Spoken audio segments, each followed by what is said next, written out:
All right, so we're 9 weeks, goodness gracious, 9 weeks, 63 days away from the NFL draft. We're a couple weeks away from free agency.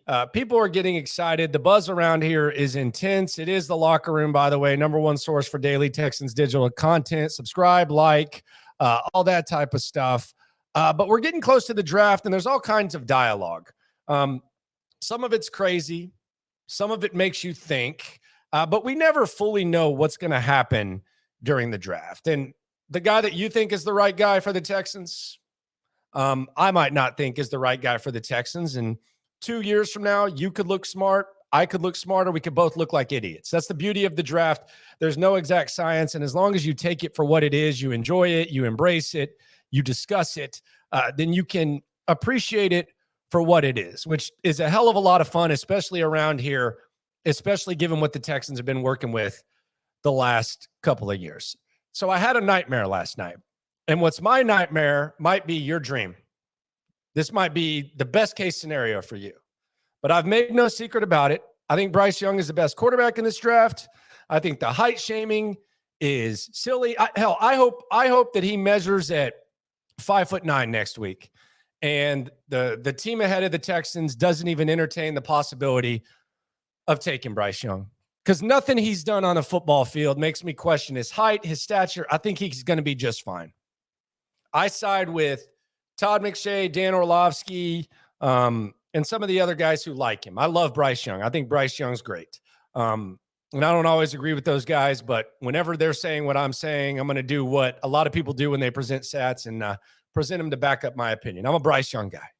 So this was part one of my nightmare. And I know there's a lot of listeners, Sports Radio 610 in the loop, 10 to 2 Central on the Odyssey app, and Sports Radio 610, home of the Texans.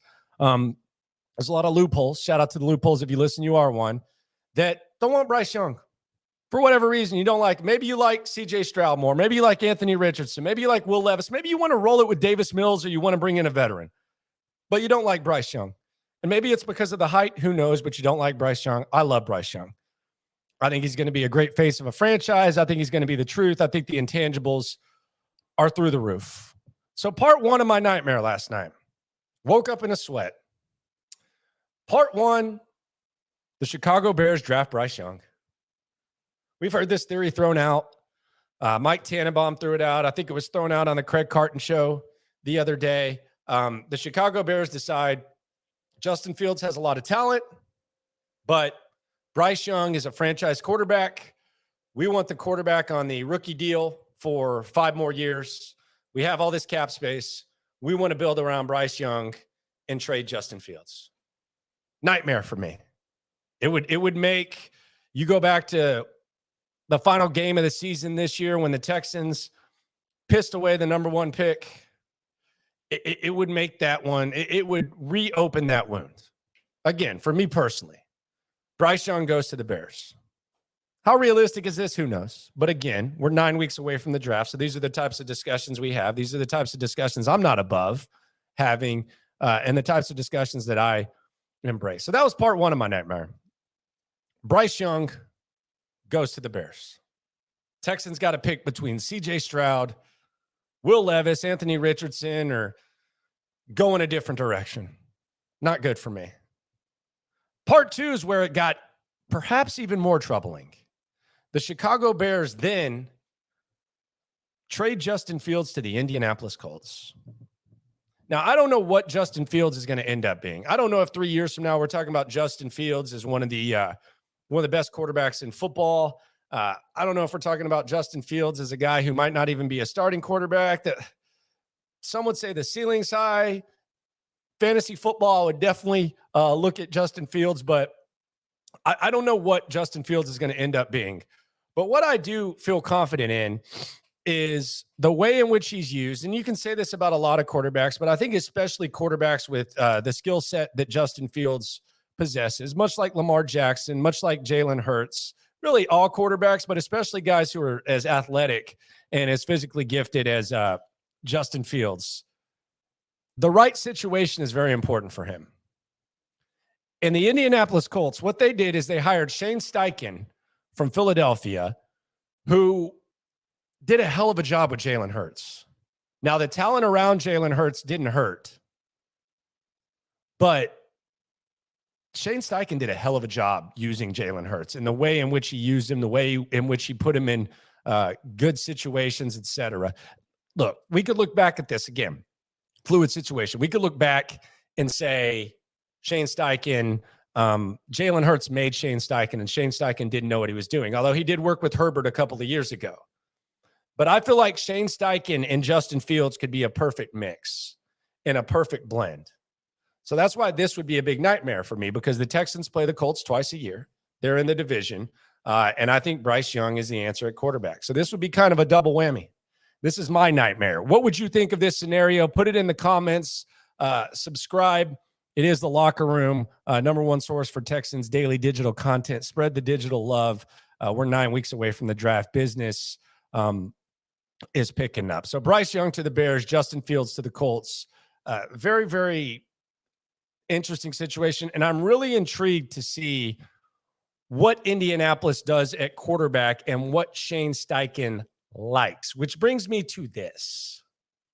Is the likelihood of Anthony Richardson or Levis to Indy higher? And what would that mean?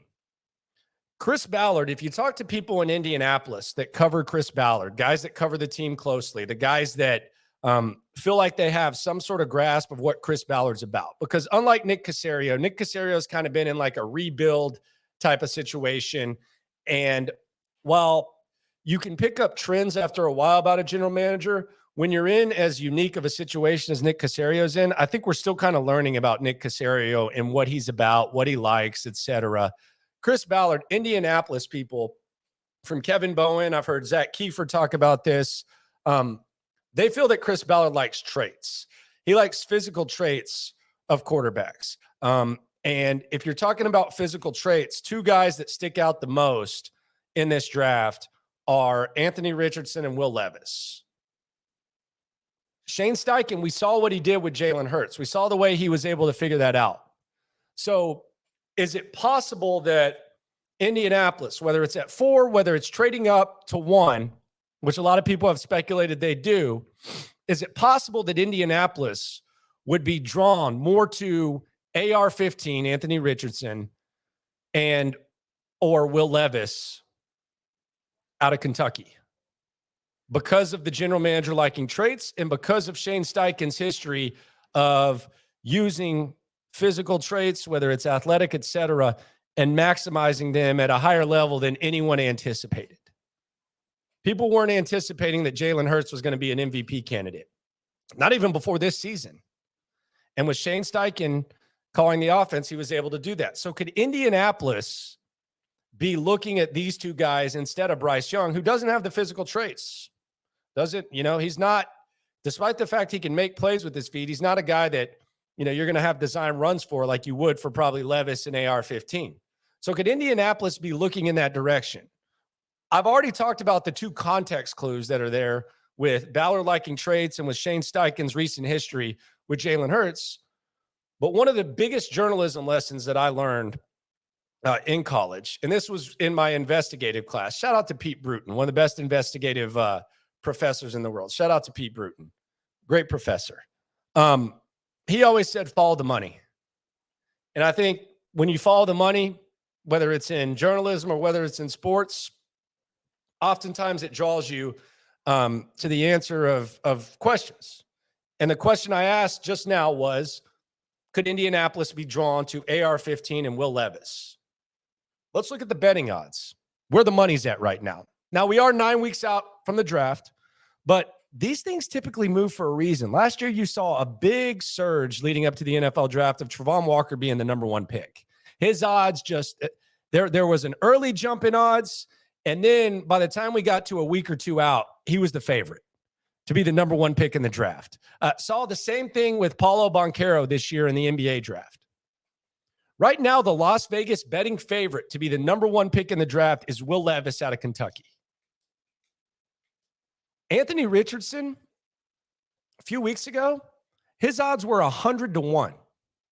Those odds are now at 7-1, which makes you think. The Bears probably don't want to trade down too much. Indianapolis is the team that we've talked about the most potentially trading with the Bears. Does this make the nightmare that I mentioned at the start of this video, does it make it less likely? And could the Indianapolis Colts be looking in that direction? Subscribe to the Locker Room, like, comment, whether you agree or not. Download the Odyssey app, listen to In the Loop, the show of record on Sports Radio 610 from 10 to 2 Central. And let's ride along this Texans thing. It's a very fun offseason. Next 9 weeks are going to be incredible. Check out the video about Robert Woods. Probably going to do a little live action tonight, talking about something that I hope happens next week at the Combine, as well as interacting with the people and taking your questions. So how do you feel about the nightmare scenario? What would Justin Fields go into the Colts? How would that make you feel through the Texans goggles?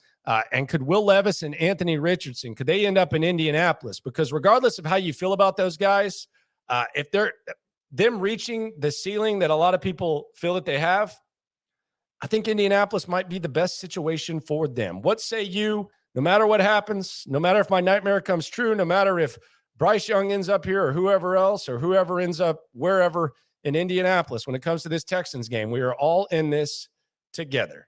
9 weeks, baby.